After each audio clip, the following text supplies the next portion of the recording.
पथरीला रास्ता है तो नेचुरली गाड़ियाँ जब गुजरती हैं वहाँ से तो उनकी स्पीड कम हो जाती है। स्पीड जब कम होती है तो वो एकदम सही मौका होता है किसी भी सेना को या किसी भी आतंकवादी को हमला करने का, जब गाड़ियों की स्पीड कम होती है। एम्बुश हुआ है, हमला हुआ है और उसके जवाबी कार्रवाई में हमारे 4 जवान इन्हें वीरगति प्राप्त हुई है। लेकिन इसके लिए तुरंत उस एरिया को कॉर्डन ऑफ किया गया है। कुछ भी हो, पाकिस्तान जो है हर हमेशा आतंक फैलाएगा, इसमें कोई शक नहीं है। इलाका पाकिस्तान से सटा हुआ है, इसमें भी कोई शक नहीं है। इस साल कुछ अधिक साउथ कश्मीर के इलाके में, खासकर पीर पंजाल के साउथ में जो हरकतें हो रही हैं, राजौरी पुंछ के इलाके में, ये वाकई हम लोगों को थोड़ा सा अब और ध्यान देना पड़ेगा कि क्या कारण है। एक बहुत दुखद खबर आई है, 4 जवान हमारे देश के इन्हें वीरगति प्राप्त हुई है। जम्मू कश्मीर के इलाके में थाना मंडी नाम का एक गांव है राजौरी सेक्टर में, और वहाँ पर एक धतियार मोड़ है डेरा की गली के पास। तो वहाँ पर उस मोड़ पर बहुत पथरीला रास्ता है तो नेचुरली गाड़ियाँ जब गुजरती हैं वहाँ से तो उनकी स्पीड कम हो जाती है। स्पीड जब कम होती है तो वो एकदम सही मौका होता है किसी भी सेना को या किसी भी आतंकवादी को हमला करने का, जब गाड़ियों की स्पीड कम होती है। और नेचुरली पथरीला रास्ता होने के कारण हमारी जो फौजी गाड़ियाँ जा रही थी उनकी स्पीड कम हो गई। ऐसे हो सकता है कि आतंकवादी ने पहले ही उस इलाके का रेकी की होगी और फिर उन्होंने ये जो धतियार मोड़ है ये उन्होंने मोड़ चुना होगा, क्योंकि वहाँ पर आमतौर पर एक पहाड़ी है जिस पहाड़ी के चोटी के ऊपर आतंकवादी छुपे थे, और पथरीला रास्ता होने के कारण, स्पीड कम होने के कारण तुरंत वहाँ पर एक्शन करना ये बहुत आसान हो जाता है। तो वहाँ पर हमारी सेना की गाड़ियों के ऊपर एम्बुश हुआ है, हमला हुआ है और उसके जवाबी कार्रवाई में हमारे 4 जवान इन्हें वीरगति प्राप्त हुई है।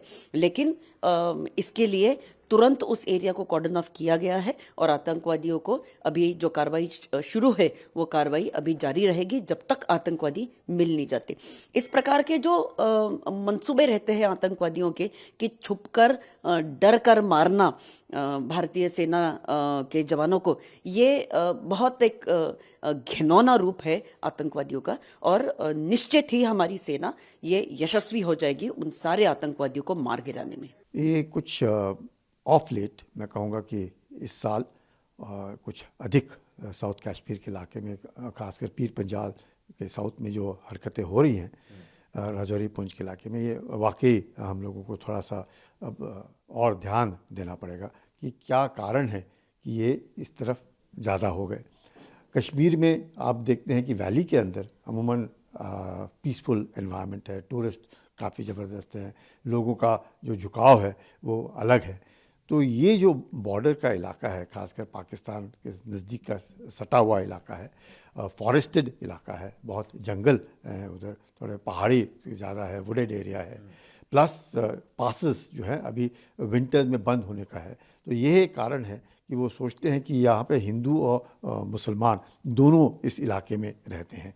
तो मुझे लगता है कि पाकिस्तान की तरफ से ये हर बार इस वक्त वो शायद सोचते होंगे कि वो अब कुछ नहीं कर पा रहे हैं घाटी के अंदर। तो अब जो साउथ कश्मीर में, और ख़ासकर जब ये इलाका जो पिछले 15-20 साल से शांत रहा और अब अचानक एब्रोगेशन ऑफ आर्टिकल 370 के बाद यह इस इलाके में हम कुछ अधिक हरकत देख रहे हैं, और जिस प्रकार से एम्बुश हो रहे हैं। पिछली 1 महीने पहले 2 कप्तान भी मारे गए और 3 उसमें भी जवान शहीद हो गए। तो ये जो वारदात है, मुझे लगता है हम लोगों को थोड़ा सा अपने आप को भी अब नई सोच के साथ अपने को भी इस इलाके में देखना पड़ेगा कि कैसे हम लोग अपने आप को एम्बुश से बचा सके। इलाका वाकई बहुत बहुत कठिन है। ऑपरेशन तो वहाँ पे वेडनेसडे से शुरू है। ये रीइंफोर्समेंट पार्टीज थी जिनकी गाड़ियाँ जो है 2 एम्बुश हो गई, जिसमें 3 जवान हमारे शहीद हुए और 3 घायल हो गए।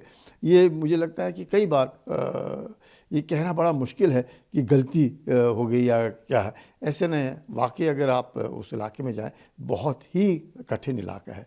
लेकिन इलाका कठिन है, फॉरेस्टेड है, अपना पाकिस्तान से सटा हुआ है, वहाँ से वो आतंकी आ रहे हैं। लेकिन अब हम लोगों को एक अपनी जो सोच है वो थोड़ी बदली करनी पड़ेगी, और ये इस इलाके में भी थोड़ा रीडिप्लॉयमेंट ट्रुप्स का होने के कारण भी हो सकता है उसका फ़ायदा उठाने की कोशिश कर रहे हैं। प्लस वहाँ पे हाइब्रिड वॉर है, यानी कि दिन के वक्त वो जो वहाँ पे जो बकरवाल हैं या जो गुज्जर हैं वो भी अगर किसी के साथ मिल गए तो इस तरह के वारदात करेंगे, उसके बाद अपने मैं कहूँगा जानवरों के साथ घूमते मिलेंगे। तो वो इस तरह के वो हरकतें खबर हासिल करने में ये हो जाते हैं। प्लस अभी मुझे लगता है एक और कारण जो हम सोच सकते हैं वह है कि जो पहाड़ी हैं वहाँ के, उनको भी एसटी स्टेटस देने की सोचे गए। तो ये जो छोटी छोटी चीज़ें हैं जिनसे वो वहाँ के लोगों के बीच में एक तरीके से अनबन पैदा करना, पाकिस्तान इसका फ़ायदा उठाने की कोशिश करता है। और अपने यहाँ पे भी हाइब्रिड वॉरफेयर में मैं कहूँगा कि अब ये कहना कि बार बार उस पार से ही लोग आए हैं, होंगे ये नहीं कह रहा, क्योंकि जैश ए मोहम्मद हुआ, लश्कर तैयबा हुआ, इनके अलग अलग जो ऑर्गेनाइजेशंस हैं, ब्रेकअवे ग्रुप्स हैं, इन्हीं से उनके साथ उनका संबंध है। लेकिन कुछ भी हो, पाकिस्तान जो है हर हमेशा आतंक फैलाएगा, इसमें कोई शक नहीं है। इलाका पाकिस्तान से सटा हुआ है, इसमें भी कोई शक नहीं है। इलाका बहुत ख़राब है, बहुत ही मैं कहूँगा मुश्किल है, इस इलाके में मौसम बहुत ही ख़राब हो रहा है।